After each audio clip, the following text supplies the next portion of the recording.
Akan mulai menambahkan saja sedikit ya. Tax ratio tahun 2020 itu sampai semester 1 turun lagi dari 9,8 tahun lalu menjadi 8,2 semester 1 tahun ini. Nah, sebetulnya tax ratio ini tidak ada urusannya dengan pandemi ya secara langsung gitu, karena namanya tax ratio kan penerimaan pajak dibagi dengan PDB. PDB-nya anjlok, penerimaan pajaknya anjlok, kalau proporsional ya tax ratio-nya setidaknya harus sama gitu. Dan seperti dikatakan tadi, tren penurunan pajak tax ratio itu sudah terjadi sebelum pandemi. Jadi jangan disalahkan pandemi, ini ada masalah ini dengan perpajakan kita begitu.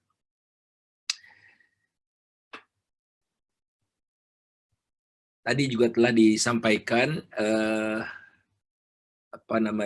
penerimaan pajak per sektor, tapi saya akan convert penerimaan pajak per sektor ini jadi tax coefficient. Jadi kita ada persen penerimaan pajak terhadap total pajak per sektor, kemudian ada persen sumbangan setiap sektor dalam PDB. Jadi angka di sebelah kanan itu adalah yang persen penerimaan pajak dibagi persen PDB. Maka kita dapat tertinggi adalah jasa keuangan. Jadi kalau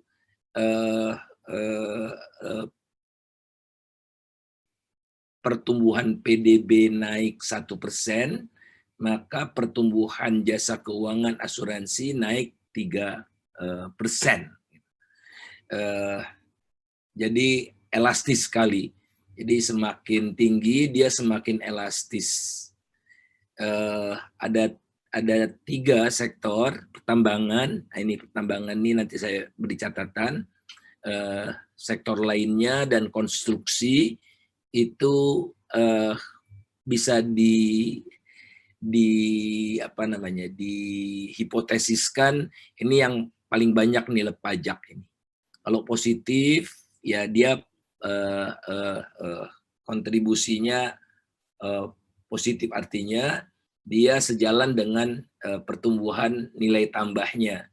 Nilai tambahnya naik 1%, maka penerimaan pajak dari sektor itu naik lebih dari 1%.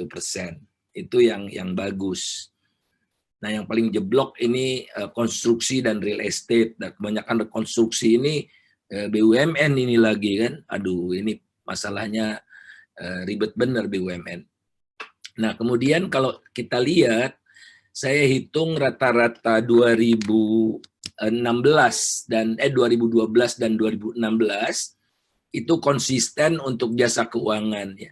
Jasa keuangan di sini semester 1 2023,54, rata-rata 2012-2016 3,2, hampir sama lah ya, kira-kira masih bisa ditoleransikan lah penurunannya. Kemudian kedua, industri juga cukup konsisten, dia nomor 2 tertinggi tax koefisiennya, tapi kalau semester 1 2 nomor 2 ya, semester 1 tahun ini itu 1,46, jadi dia nomor 3. Tadinya nomor 2, sekarang nomor 3, tapi masih hampir sama. Kemudian mining tadinya positif 1,4 ya. Kemudian sekarang minus 0,6 turun di bawah 1 jadi 0,66. Nah, tadi terkait dengan PNBP ini ya, dengan PNBP, maka ada masalah ini di sektor pertambangan ini. Nanti saya tunjukkan banyak perampokan luar biasa yang terjadi di sektor pertambangan ini. Dan seterusnya, pertanian memang kita tidak bertumpu ya pada pajak dari petani jangan dipajaki lah gitu. Ini kira-kira gambarannya seperti itu. Nah, tadi industri manufaktur juga sangat sensitif, dia sumbangannya terhadap perekonomian itu 20%, ya, 20%, tertinggi sumbangannya, jangan lain-lain, jangan dilihat yang lain-lain ya, 29%, sumbangannya terhadap PDB 19,9%, sumbangan terhadap pajak 29%. Jadi dia tertinggi ini. Jadi ada apa-apa dengan manufaktur, pajaknya turun. Nah, kita lihat manufakturnya turun terus, pertumbuhannya turun terus. Kita lihat dan ini ya, Indonesia ini persen PDB-nya juga turun karena pertumbuhannya juga turun gitu, dan lebih rendah dari negara-negara lain. Ya, Vietnam paling tinggi, tapi kita bukan paling jelek. Thailand 1,5. Jadi pertumbuhan industri manufaktur kita lebih rendah dari pertumbuhan PDB. Namun luar biasanya dia masih menjadi penyumbang nomor 1 untuk perpajakan walaupun di era krisis. Jadi kalau mau pulihkan ekonomi, manufaktur paling duluan ini, ya. Dilihat lagi manufaktur mana begitu ya. Nah, ini prioritas-prioritasnya tidak kelihatan dalam penahapan pelonggaran. Nah, ini penerimaan negara bukan pajak dari SDA tadi sudah disampaikan juga oleh Mas, lupa lagi namanya. Mas Abra, Pak. Mas Abra, maaf. Ini penerimaan dari SDA ini saya akan konsentrasi di SDA ya. Kita kaya tapi kok royalti dan macam-macamnya kok turun terus ya. 2020, 2019 turun, 2020 juga turun. Padahal tambang itu less sensitif terhadap pandemi gitu, walaupun tentu saja harganya juga turun. Jadi secara keseluruhan kita lihat dalam 10 tahun terakhir praktis tidak ada peningkatan, walaupun eksploitasi terhadap sumber daya alam ini meningkat luar biasa, misalnya batu bara ya.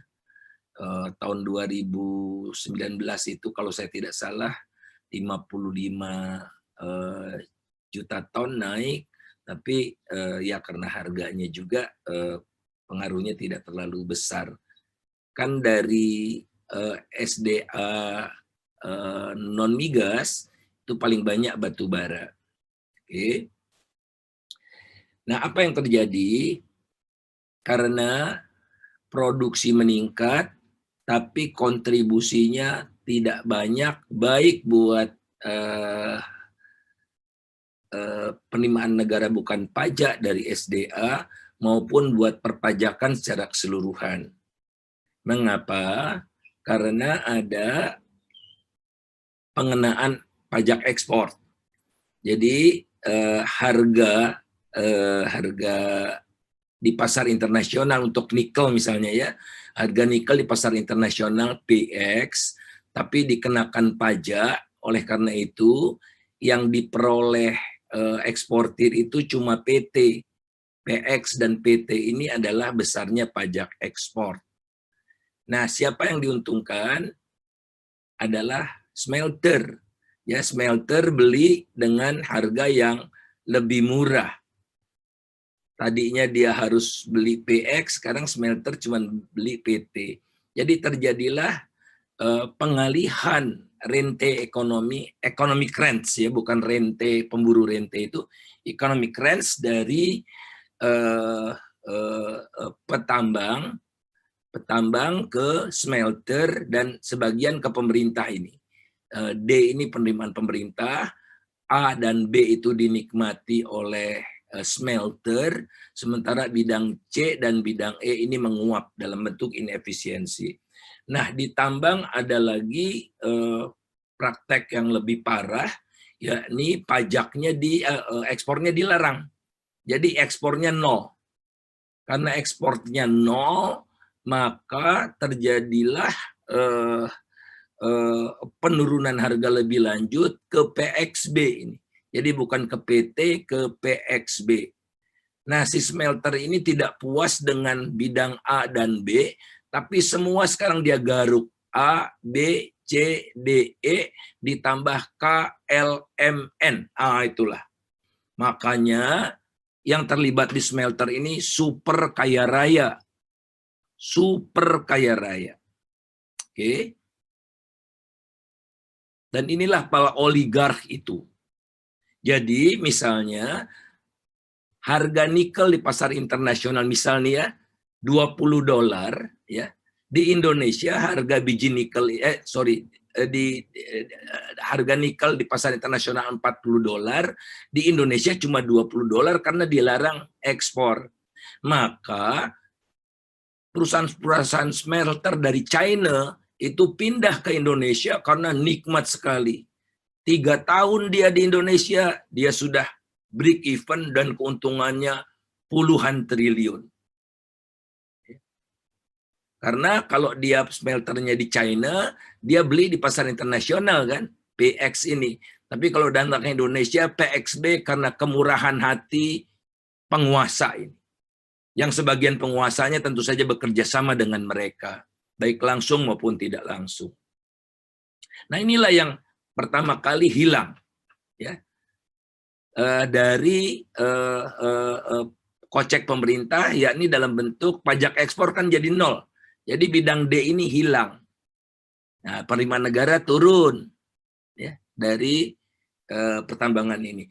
Kedua, karena mereka dipuja-puji akan menjadikan Indonesia itu produsen baterai terbesar di dunia, maka diberikanlah tax holiday 25 tahun.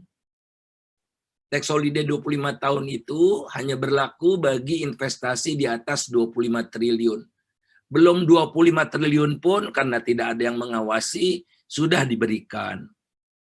Karena backup penguasanya kuat. Jadi PPh badan mereka tidak bayar, 0 besar. Ya. PPh badan 0 besar. Jadi produksi naik tapi penerimaan pajak tidak naik. PPN mereka tidak bayar, bea masuk untuk barang modalnya, mesin-mesinnya 0.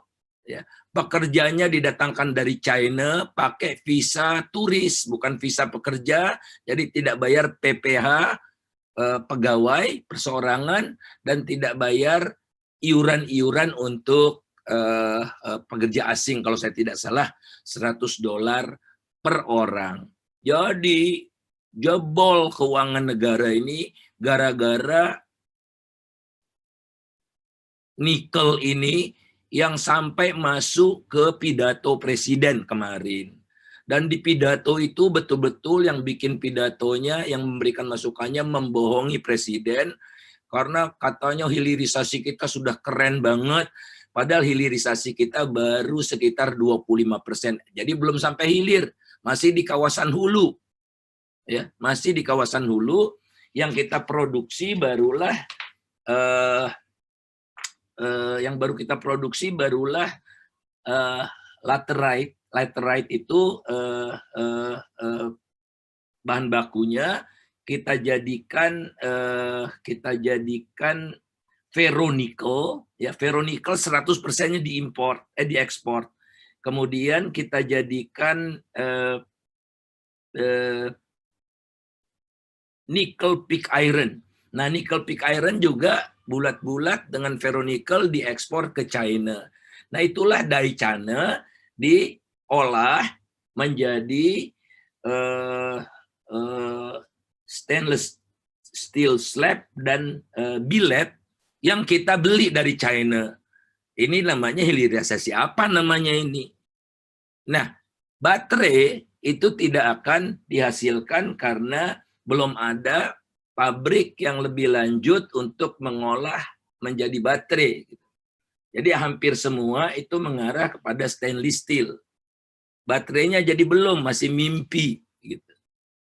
Tapi keuangan negara sudah jebol. Ya BKF, alhamdulillah sudah tahu ini, tapi barangkali ya bagaimana mengingatkan ada Menko yang lain kan, yang ngurusin ini kan Menko investasi gitu. Nah inilah teman-teman sekalian yang harus kita dorong, reformasi perpajakan itu yang seperti ini. Sehingga saya bisa jamin 99,9% kita dapat puluhan triliun pendapatan segar, ya, baik dalam bentuk pajak maupun PNBP hanya dari nikel. Belum lagi kita lihat timah, ya, belum lagi tembaga. Nah, tembaga ini lebih tertib karena Indonesia sudah memiliki 51% saham gitu. Tapi di nikel tidak. Dan beda dengan tembaga, pemerintah ikut campur sampai sahamnya 51%, tapi di nikel aneka tambang jadi pemain kecil. Inilah yang membahayakan kita. Jadi produk tambang diolah menjadi hasil tambang, XM misalnya, kan dapat nilai tambah. Nilai tambahnya dinikmati oleh pengusaha berupa laba, pekerja berupa upah, banknya kan dari China juga, bank berupa bunga, pemilik tanah berupa sewa, dan royalti dan pajak yang masuk sebagai penerimaan negara. Tapi negara nggak dapat apa-apa. Ya. Karena apa? Hilirisasinya bohongan. Atau baru 25%. Jadi masih, kalau saya bagi sektor hulu itu 50-50, kita itu masih sektor hulunya 25 gitu. Jadi 75-nya belum. Jadi namanya belum ke hilir, masih di sekitar hulu. Jadi siapa yang menikmati? Perusahaan tambang lokal bayar royalti, perusahaan smelter tidak. Nah, perusahaan tambang ini kan penghasilannya jadi anjlok karena apa? Dia hanya bisa menjual ke perusahaan smelter. Nah, tapi dia tidak bisa menjual langsung ke perusahaan smelter, harus lewat trader yang ditentukan oleh perusahaan smelter itu. Tradernya, kita lihat lagi siapa dapat fee per ton itu setengah sampai $1. Jadi diciptakanlah area baru, ya, untuk berburu rente di kebun binatang. Ya, mengapa mereka tidak boleh ekspor, ya? Mutlak itu tidak boleh ekspor. Tapi produknya harus dijual, melainkan produknya harus dijual ke smelter, dan itu harus lewat trader. Jadi terjadilah oligopsoni, ya, segelintir orang yang pembeli, dia menentukan harga tambah anjlok. Terms and conditions-nya juga sangat buruk. Perusahaan tambang bayar pajak ekspor kan, kalau dia boleh ekspor. Perusahaan smelter tidak. Seluruh produksi perusahaan smelter diekspor. Bukan untuk bahan baku lebih lanjut. Harga produk tambang yang dibeli perusahaan smelter sangat murah. Laba lebih besar ketimbang smelter di negara asalnya. Jadi mereka bawa saja itu pabriknya ke Indonesia, karena Indonesia sangat baik hati seperti di surga. Karena itulah perusahaan asing berbondong-bondong masuk. Perusahaan tambang bayar PPN, perusahaan smelter tidak. Jadi kalau dia bayar bertransaksi bayar PPN, smelter tidak. Semua barang yang diimpor oleh perusahaan smelter bebas biaya masuk.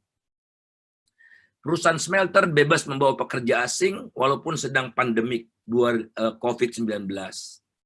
Tidak dengan visa pekerja sehingga tak bayar pajak dan pungutan. Hilirisasi 1/4 hati, ini saya terlalu baik kalau setengah hati. 1/4 hati cuman. Jadi proseden baterai terbesar di dunia, mimpi. Jadi negara dapat apa? Kita tidak boleh membiarkan proses pembunuhan ini berlangsung terus. Yang propaganda, ya menteri juga, ya Menko juga gitu. Jadi propaganda jahat yang menyebabkan tadi itu, efeknya ke tax ratio itu baru dari nikel, belum dari yang lain-lain. Tapi nikel ini sangat obvious. Nah, akibatnya apa teman-teman sekalian? Negara itu jadi loyo. Karena penerimaannya kecil, belanjanya juga kecil. Jadi belanja pemerintah dibandingkan dengan PDB, ya, dalam presentasi terhadap PDB, Indonesia hanya lebih tinggi dari Vietnam dan Kamboja.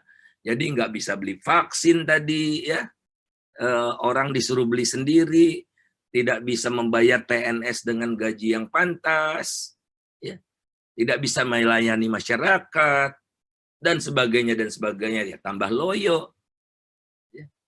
Inilah konsekuensinya Republik ini makin loyo karena belakangan ini di era Pak Jokowi, ya, itu pengeluaran pemerintah sebagai presentasi dari PDB turun terus juga gitu.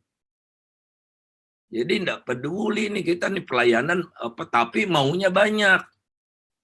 Tapi kemampuan untuk membiayai pemerintah ini turun terus gitu. Nah, akibatnya apa? Maunya banyak, ya penerimaan pajaknya turun terus, tax ratio, ada krisis sekarang, ya tambah utang menjadi-jadi, akibatnya tak mampu tanggung beban utang, ujung-ujungnya burden sharing. Nah, itu. Pemerintah mengklaim utang masih aman, tapi minta Bank Indonesia dan LPS turun tangan menanggung beban. Nah, LPS juga diminta nih, ada 120 triliun dana yang sudah terhimpun di LPS, tidur terus. Nah, ini diminta untuk dipakai, untuk nyuntik bank-bank. Nah, ada yang sudah beredar di masyarakat, akan keluar perpu untuk itu. Bukannya menahan pembangunan fisik demi untuk fokus kesehatan. Ini utangnya ya, utang BUMN juga naik, kita lihat tadi. Nah, kemudian kita lihat nih, tahun depan masih susah-susah ini, yang naiknya paling kencang adalah pembangunan infrastruktur. Dari 281,1 tahun ini, tahun depan itu, iya betul ya, 414. Business as usual, pembangunan infrastruktur, alokasi infrastruktur tertinggi sepanjang sejarah di tengah COVID. Gila luar biasa. Sementara kesehatannya itu turun. Ya. Kesehatannya turun, jadi lebih penting menyelamatkan proyek-proyek infrastruktur ketimbang menyelamatkan nyawa manusia dengan memvaksinkan secara gratis. Ini negara apa ini? Ya. Kalau di negara lain pemerintahnya udah jatuh ini, ya. Kalau begini caranya, ya. Nah, kemudian kita lihat balik, kemudian tak ada upaya-upaya untuk melawan pemborosan yang luar biasa, ya. Tidak ada upaya yang sungguh-sungguh untuk melawan pemborosan yang luar biasa. Sehingga pengeluarannya naik, tapi hasilnya sedikit. Investasi besar, hasilnya sedikit. Ini sudah berulang kali saya katakan, ini ICOR-nya naik terus. Tertinggi dibandingkan dengan negara-negara ASEAN, dan 50% lebih tinggi dari periode Orde Baru sampai Pak SBY. Dari Orde Baru sampai Orde Reformasi, ratanya cuma 4,3, tapi 5 tahun terakhir 6,5. 50% lebih besar, lebih tinggi. Tidak ada upaya seperti itu, tetap politisi berpesta pora. Kemudian malahan menambah beban BUMN yang sedang bertubi-tubi menghadapi masalah. Nah, caranya apa? Kan BUMN-nya juga tidak berdaya, makanya PMN-nya meningkat luar biasa. Jadi sebetulnya ada kuasi budget ya yang tidak ada di APBN. Ya, tapi lewatnya BUMN lewat PMN itu. Ya. Kemudian Kementerian Teknis business as usual. Kita tidak pernah dengar strategi Menteri Perindustrian menghadapi COVID, tidak pernah dengar. Menterinya pun barangkali banyak yang tidak tahu namanya siapa. Menteri Pertanian sibuk bikin kalung COVID. Ya. Menteri Perhubungan kita tidak dengar lagi suaranya seperti apa. Menteri Pertambangan tidak jelas juga. Gitu. ESDM maksud saya. Dan sebagainya. Nah, jadi inilah nestapa kita. Makanya, please, masalahnya di fiskal dan Kementerian Teknis. Ini moneter yang diobok-obok solusinya. Apa caranya? DPR sedang menggondok undang-undang yang hendak mengubah undang-undang tentang Bank Indonesia. akan dibentuk namanya Dewan Moneter yang diketuai oleh Menteri Keuangan, sehingga Bank Indonesia menjadi subordinasi dari pemerintah. Padahal Undang-Undang 45, Undang Dasar 45, pasal 23D mengatakan negara memiliki suatu bank sentral yang susunan, kedudukan, kewenangan, tanggung jawab, dan independensinya diatur dengan undang-undang. Nah, undang-undangnya adalah nomor 23 tahun 99 pasal 4 ayat 2. Bank Indonesia adalah lembaga negara yang independen, bebas dari campur tangan pemerintah dan atau pihak-pihak lainnya. Kecuali untuk hal-hal yang secara tegas diatur dalam undang-undang. Itu tidak ada, ya. Nah, berseliweran yang saya katakan tadi, rencana penerbitan Perpu tentang LPS. Jadi ini semua diselesaikan dengan moneter. Gatal tangan kita, ya. Kaki yang diamputasi, kira-kira begitu. Ya. Apa salahnya moneter ini, gitu? Ya. Semua itu kita lihat tadi kan tidak ada salah moneter, kan? Yang salah tax ratio kecil, turun terus, gagal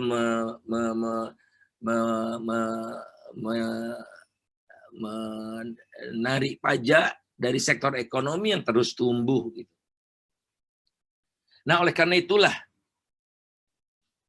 teman-teman sekalian, sektor perbankan, sektor keuangan ini yang akan dijadikan semacam kawah candra di muka, akan diperah habis-habisan ini, itu sebetulnya tidak akan semakin buruk.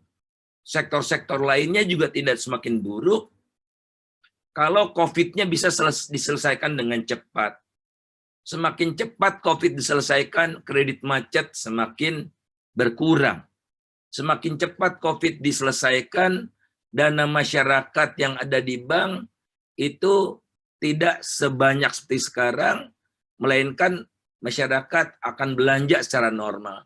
Mengapa sekarang pertumbuhan dana pihak ketiga masih relatif sangat tinggi, 8% di perbankan? Karena masyarakat menghadapi ketidakpastian ini COVID-nya kapan selesai. Maka dia menabung lebih banyak, berjaga-jaga lebih banyak.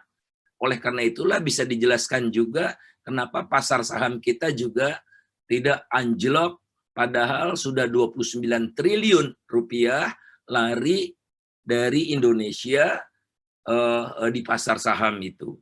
Ya, seminggu terakhir itu minus terus. Minggu ini minusnya besar-besar sekali. Kadang-kadang lebih dari 1 triliun ya lari. Nah, ini penjelasan mengapa masyarakat mencoba mendiversify uangnya lewat di dalam perbankan maupun beli saham. Jadi menunda investasi, menunda konsumsi, masyarakat, dunia usaha menunda investasi, perbankan juga tidak mau mencairkan dananya untuk pinjaman baru, gitu ya, mengalokasikan dananya untuk pinjaman baru, kecuali barangkali kalau ada kredit program seperti yang diberikan pemerintah ini, yang hampir semuanya dinikmati oleh BUMN. Nah, oleh karena itulah untuk menjaga sektor keuangan dan sektor real, kuncinya adalah menjinakkan COVID-19. Bukan dengan mengeluarkan jurus mabok. Dengan begitu, penerimaan negara akan berangsur pulih. Setelah itu, barulah benahi total perpajakan agar tax ratio naik. Nah, yang sekarang kesan saya sekarang tinggal menunggu vaksin. Karena kalau vaksin lancar, pengadaan vaksin lancar gitu, wah suntiknya setiap orang 2 kali, kata Menteri BUMN yang lebih banyak mudarat daripada manfaatnya itu. Karena dia minta PNN jauh lebih besar daripada sumbangannya ke negara. Susun segera strategi kesehatan, testing, dan contact tracing. Dan strategi intervensi sosial yang mumpuni dengan melibatkan penuh para ahli serta berbasis data. Bukan keinginan, bukan gas rem. Kalau gas rem itu tandanya tidak ada strategi. Trial and error namanya. Istilah presiden gas rem. Nah, kalau ekonomi bisa di gas rem, tapi nyawa manusia tidak bisa dipulihkan kembali. Nah, kita lihat kasus tiap hari naik terus, ya. Ini kasus yang merah ini total kematian, yang hitam ini adalah confirm cases. Naik terus, sekarang memasuki era 3.000-an per hari. Kemudian kalau kita lihat hariannya, ya, hariannya naik terus, bahkan naiknya itu makin curam. Kita lihat baik kasus baru maupun kematian. Sempat turun, tapi angka kematian sekarang sudah tertinggi. Ya, rata-rata hariannya itu tertinggi. Ini pernah setinggi ini tapi turun, tapi naik lagi melampaui yang tertinggi sebelumnya. Akibatnya apa, teman-teman sekalian? Active cases, jumlah orang yang masih dirawat itu naik terus, belum ada capek-capeknya nih. Ini turun sebentar, tapi naiknya tajam. Nah, ini dengan 43.000 orang yang dirawat, rumah sakit sudah kewalahan. Ya, sejumlah orang meninggal karena tidak bisa dirawat di rumah sakit. ICU-nya mulai hampir penuh. Jadi belum ada tanda-tanda kita mencapai titik tertinggi, setelah itu turun. Nah, Iran walaupun sudah turun tapi dia lengah, naik lagi jadi gelombang kedua, dan sekarang gelombang ketiga. Jadi kalau kita lengah di gelombang satu, mengatasinya jauh lebih sulit dan lebih lama, dan menimbulkan ongkos ekonomi yang sangat mahal. Oke, kita sepakat bahwa kita masih sedang naik ini, namun ekonomi sudah 6 bulan tidak bisa beku gitu ya. Kita sepakat, ya tidak ada pokoknya kita sepakat kok. Oke, secara bertahap kita buka ini ekonomi, namun ketika membuka itu ya kuncinya testing dan tracing.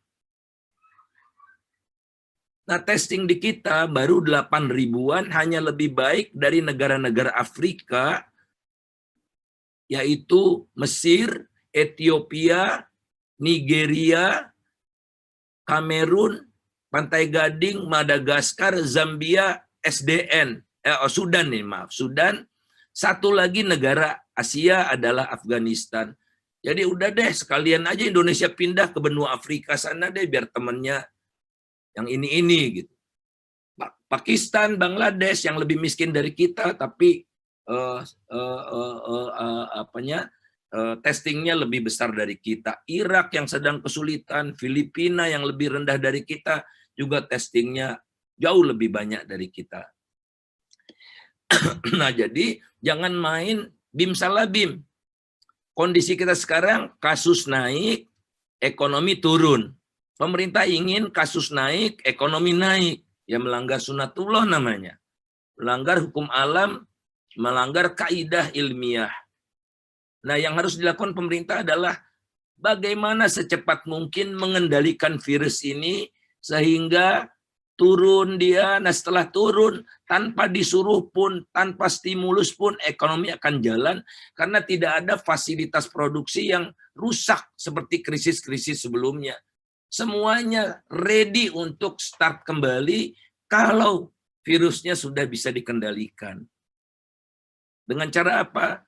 Dibantulah perusahaan-perusahaan yang padat karya itu agar melakukan tes sebelum dibuka pabriknya. Seperti yang Indef lakukan. Ya. Sebelum Indef buka, kita tes dulu. Jadi kita lebih leluasa dengan tes, tidak berarti kita semua masuk kan. Tetap ada giliran, ada namanya social distancing dan sebagainya.